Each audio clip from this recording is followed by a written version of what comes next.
America Bharat पर दबाव बना रहा है कि वो उसके यहाँ पैदा होने वाले जीएम फसलों को भारत में आने दे। वो सोयाबीन और मक्का की बात कर रहा है और भारत इसको मना कर रहा है।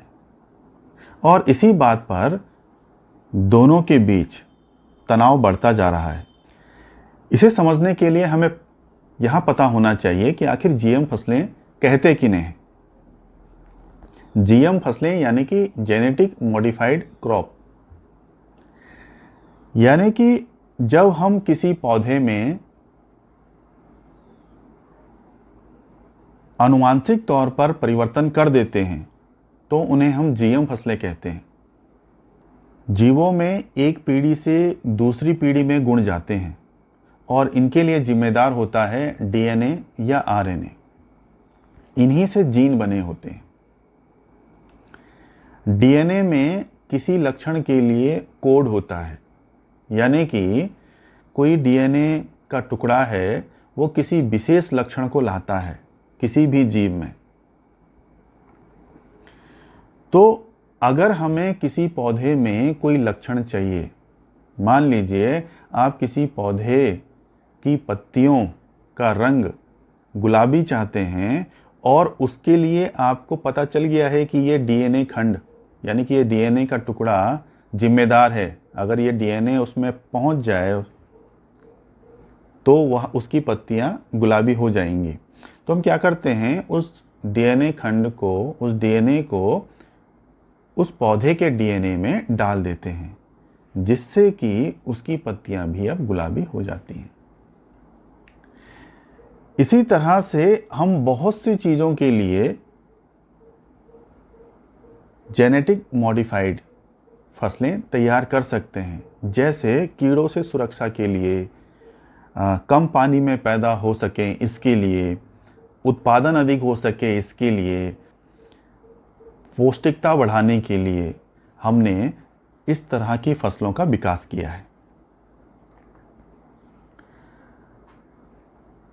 अब ये बनाई कैसी जाती हैं जीएम फसलें, इसे हम देखते हैं। क्या करते हैं कि एक उदाहरण लेते हैं। जैसे कि हमारे देश में एक जीएम फसल है बीटी कॉटन, यानी कि बेसिलस थ्यूरिनजेनेसिस कॉटन। अब पहले क्या होता था, इससे पहले जब बीटी कॉटन हमने नहीं बनाया था, यानी कि जो कपास का पौधा है उसके कपास को, जब उसमें कपास होती थी, ऊपर बॉल होती थी, उसको कीड़े खा जाते थे और जिस कारण से उसका रेशा खराब हो जाता था और उपयोग में नहीं आ पाता था। तो हमने देखा कि एक बैक्टीरिया है बेसिलस थ्यूरिनजेनेसिस, उसमें एक डीएनए खंड है जो कि विशेष प्रकार के जहर को बनाता है। हमने उस डीएनए की पहचान की और उस बैक्टीरिया से वो डीएनए बाहर निकाल लिया और कपास के डीएनए के साथ जोड़ दिया। अब इससे क्या हुआ, अब कपास के पास भी वो एबिलिटी आ गई कि वो उस जहर को बना सके। अब जब कपास उसमें होता है तो वो उस कपास में उस जहर की मात्रा भी होती है, जिस कारण से जब वो कीड़ा उसको खाने आता है तो या तो उसको खा के मर जाता है या तो फिर उसको खाते ही नहीं है। तो इससे बिना किसी कीटनाशक के ही हमने अपनी फसलों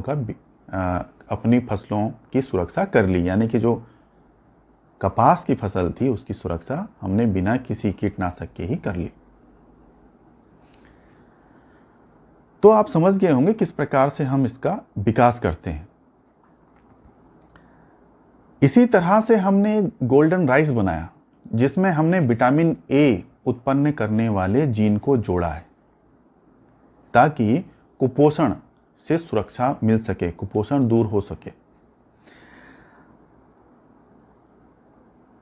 इस तरह की जब फसलें बनती हैं तो उससे कीटनाशकों का उपयोग कम होता है, उपज अच्छी मिलती है, पर्यावरण पर दबाव कम होता है। यानी कि जब हम मान लीजिए हमें कीटनाशकों से सुरक्षा करनी है तो फिर अगर हमारे पास इस तरह की फसलें नहीं हैं तो हमें कीटनाशक डालने पड़ेंगे, तो उससे पर्यावरण का नुकसान होगा। अब इसमें परेशानी क्या है, मतलब हम क्यों जीएम फसलों को भारत में नहीं आने दे रहे हैं, अमेरिका के सोयाबीन और मक्का को?